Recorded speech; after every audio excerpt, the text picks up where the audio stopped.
নিতে দাও, ব্যানারটা নিতে দাও তো। আসো আসো আসো আসো।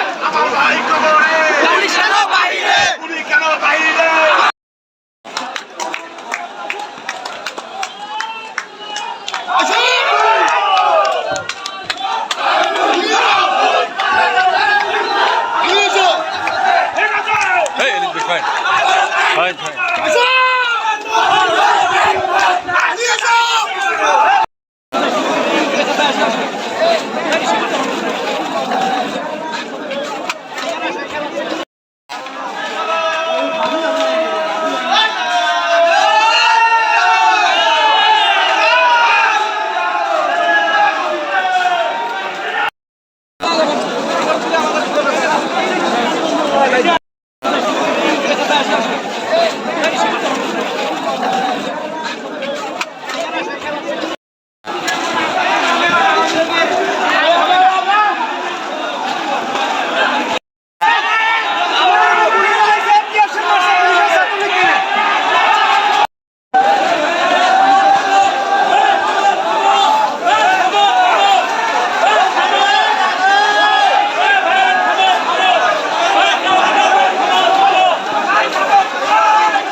ছাত্র জনতা তাদের দীর্ঘ 15 বছরের ক্ষোভ আজকে প্রশমন করছে।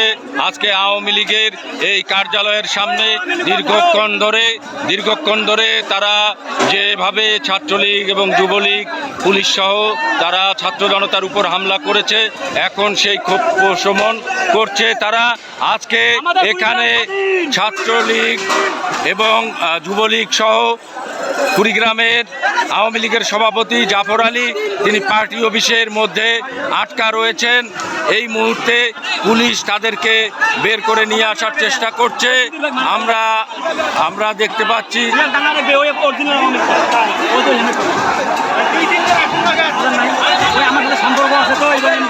আপনারা দেখতে পাচ্ছেন যে এই মুহূর্তে আজকে ছাত্র জনতা তারা উন্মাদ হয়ে গেছে। আজকে এখন এই আওয়ামী লীগ কার্যালয়ের সামনে তারা অবস্থান নিয়েছে।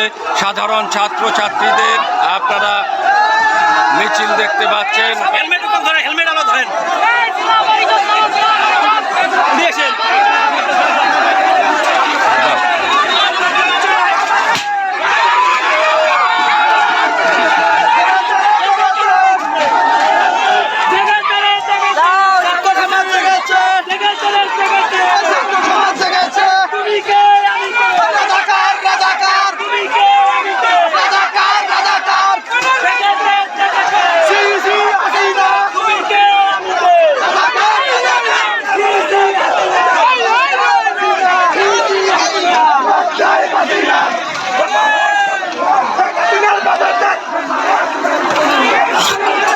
আজকে ছাত্র জনতা তারা এখন বিভিন্ন স্থানে মিছিল করছে। তারা মিছিল নিয়ে শহীদ মিনারের উপরে তারা অবস্থান করছে এবং আপনারা দেখতে পাচ্ছেন যে এই মুহূর্তে আওয়ামী লীগের কিংবা ছাত্রলীগের কোনো নেতাকর্মী যেমন নেই, তেমনি আজকে এই সময় দেখা গেছে যে সেনাবাহিনী তারাও শান্ত অবস্থায় ছিল এবং পুলিশ বাহিনী তারা প্রতিরোধ করার চেষ্টা করলেও, তারা নিবৃত্ত করার চেষ্টা করলেও তারাও কিন্তু এই মুহূর্তে পিছু হটেছে।